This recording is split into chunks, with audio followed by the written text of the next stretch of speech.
All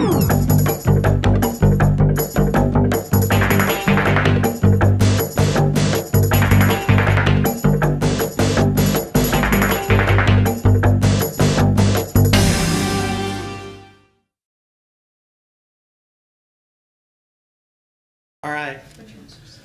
Well, thanks everyone for joining us today. We're going to be talking a little bit about making some sense out of the information you have, that you already have, is probably the best way to look at it. Because for a long time, we built and designed systems to collect data. Well, now we seem to have the absolute inverse going on, where we have all this data. Now, what do we do with it? What opportunities are in front of us? What tools are out there to help us get there? So with Tarak and I, Tarak's from Nutanix, my name is David Langley, I'm with Commvault. We're going to be talking a little bit about what we're seeing our customers and actually our companies do to make the use out of this absolute avalanche of data that our businesses and our departments have access to. A little bit about myself. My name is David Langley. I've been with Commvault for about 11 years. I'm the Senior Director of Enterprise Engineering for the Western U.S. So my team are the field engineers that help our customers and prospects design and implement solutions with the Commvault system, about 45 strong from Chicago over to Alaska. And includes beautiful Sacramento on a June day, right? And first of all, just a little bit about what a data-driven organization it is. It's kind of self-describing, but essentially they're businesses that use data in helping them drive direction or insight. And it's very easy to argue nowadays that while assets are important and people are extremely important, a lot of businesses consider their data their number one asset. So again, how do we make the most out of it, especially when a lot of the data we technically have, we no longer even create? When you think about things like IAM threads and emails coming into your business or from your constituents. So how do we get our arms around all of it and make use of it? So again, from a context perspective, some fun factoids here. In terms of the digital universe, right, we've far surpassed Moore's Law here, and we are doubling data far faster than we ever have before. And just from a context of the amount of data you have, I was thinking about it on my drive here today in terms of how much data my family of four has, and we're a little over a terabyte. Which is kind of interesting. But when you think about the universe of data and how quickly we're creating it, interesting fact, we upload about a year's worth of video onto YouTube about every 6 hours. That's a tremendous amount of data. What's even more interesting is how much of the data that's going to YouTube is actually relevant to your department or business. There's a lot. I looked at YouTube recently and looked at how much Commvault information was out there, and it is profound. And it's not all stuff that Commvault created. So think about the data that's out there that you aren't even creating. What information is out there that you can be leveraging as a business or as a department? And again, from a context of pictures worth 1,000 words, if you're an engineer, so that itty bitty box there, that's the petabyte. That was the big dog metric back in the day. And now in the storage business, in the platforming business, we really do generally talk in terms of exabytes when we talk about our business. And when we talk about a global scale, now we're talking about zettabytes. And it's only getting faster. So as an Irishman, I generally tell stories. So I thought I'd tell 3 stories about customers that I've had the opportunity to work with that found new and interesting ways to leverage the data they have that I didn't see coming. Now, they happen to use our tool. This is not a Commvault commercial, but it's interesting way to platform how we think about information and how our businesses use it. So the first of it is mining their backups to build the dream team. And so I was out to lunch with a CIO in my hometown of Denver, and we were kind of just talking it up, and I eventually said, okay, so if you could ask all the data your multinational architectural firm, construction firm has, if you could ask all your data one question, that would absolutely allow you to dominate your industry and be far more impactful to whatever you consider your charter is as a business, what would it be? And he didn't even have to think about it very long. He came back and he said, I'd want to know who works for me. Like, okay, that's the weirdest answer ever, because I know you have a nice HR department. I've met them. They're great. He's like, no. The problem is the way architectural businesses grow, much like the financial industry, they don't really grow organically. There's a little bit of that, but they generally buy their competitors. So the little swallow up, or the big swallow up the little guys, and they get bigger. It's like, which is absolutely a fine business model, but the problem is, on any given day, my staff may grow 5 to 10 people. And as an architectural, intellectual, property-driven business, I don't necessarily know even all the intellectual property I have at my disposal. So I'll be building a bridge somewhere in Europe using very specific technologies with very specific metallurgy, and I don't know. I'll find out 6 months into a bidding process that I built the exact same bridge under a different company name in Africa. And so I will have redeveloped the same intellectual property twice. And in some cases, we're talking tens, hundreds of millions of dollars of investment just to bid on a lot of these larger projects.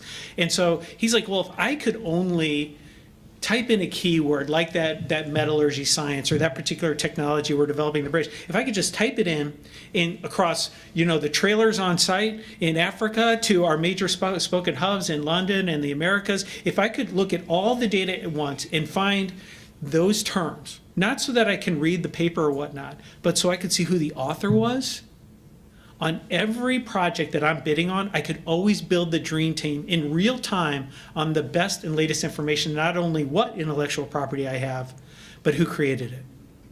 If I can do that, he said, I can drive down my margins, I can be much more competitive, and I can build a better structure every single time than if I had to figure it out every single time. And that's exactly what we ended up doing. So we're collecting petabytes of information, we're indexing it so that as project managers, of all people, search their backup repositories for new terms, new information, to always find the best team members on every single project. So absolutely fascinating use. I would have never come up with it, but it's a project that was hugely successful and again has made them very competitive in a razor thin market space. So they share the pain of not having a ton of dollars to do things that are very aggressive.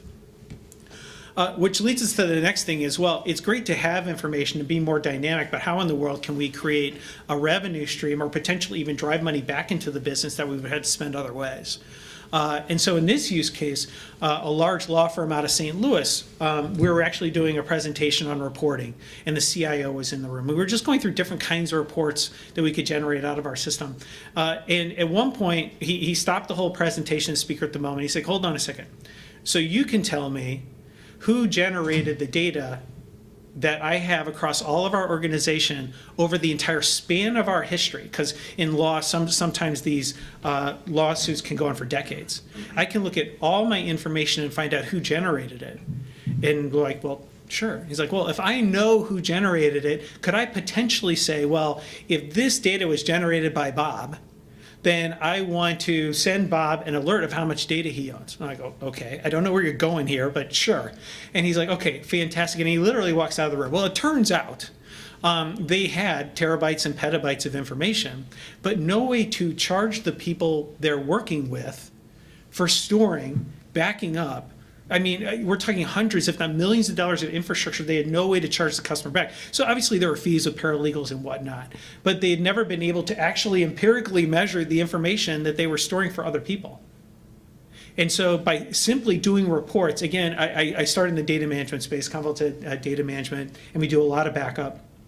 So he essentially wanted a backup report that tied what they were backing up to who created it, and then provided a chargeback report so their accounting could figure out a way to recoup some of the money they invest in storing the data for these massively large, long-term lawsuits. So it became a revenue stream for them. And again, tremendously successful. And the last case I wanted to highlight, this is with the city of New York, and a very interesting problem came to light in that it's a litigious society we live in, unfortunately, and there's a lot of lawsuits. They call them trip and falls. It's not always like that, but somebody who's walking down the street and hurts themselves on some type of publicly owned, so I'll say sidewalk, but it could be a fire hydrant or anything else that the city owns that's actually on a walkway. Tremendously expensive for them, not to settle, but to investigate whether or not there's even fault present, right? So a lot of times they'll argue it's cheaper to settle the case than to actually do the investigation, because the investigation alone can be thousands or tens of thousands of dollars. So interestingly enough, major cities, a lot of them have street cams set up. And of course, it's a fixed camera, so we know exactly where it is on planet Earth. And the maintenance records that streets and sanitation keep also have intersections. And in the case of New York, they can actually plot out which grid accounts to which place on planet Earth. And what we were able to do is, again, through backing up the video camera streams and the associated metadata, so we know exactly where the camera is, and backing up the streets and sanitation records. Now, when a lawsuit is brought to the state of New York, to the city of New York rather, they can actually correlate a picture of what that sidewalk looks like and the last time it was maintained, so they can very quickly assess whether somebody tripped and fell because they're clumsy or whether there's actually something wrong with that intersection. And it's resulted in tens of millions of dollars in savings in legal research fees. Now, a lot of them still go to court, right? This isn't a panacea or a silver bullet. But the amount of time it takes them to research what's happening on the street was dropped dramatically. And one of the interesting things about this use case is it never occurred to me how much information is in a video camera stream. You know, when it's taken, time of day, as well as any activity a lot of time. And a lot of these sophisticated video systems will even tag when motion occurs and things like that. So when you think about what you consider your data, we're not just talking about databases or the files you make or emails, but think about all the collateral data like video streams and IMs that you as an entity might have access to that you can sort of weaponize, if you want to look at it, into a way to serve the data or serve your constituency. And so the key takeaways, before I hand it over here to Tarak, is start changing the kinds of questions you're asking yourself about your information. It's no longer, back in the day, certainly when I started, if you wanted to know what kind of data you had or who owned it or how fast it was growing, you know, it took a team of 10 and they came in a month, and pretty much as soon as the paper hit the table, the data was outdated.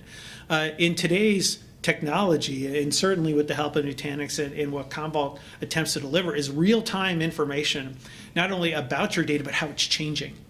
So you can ask better questions now and actually get real-time answers.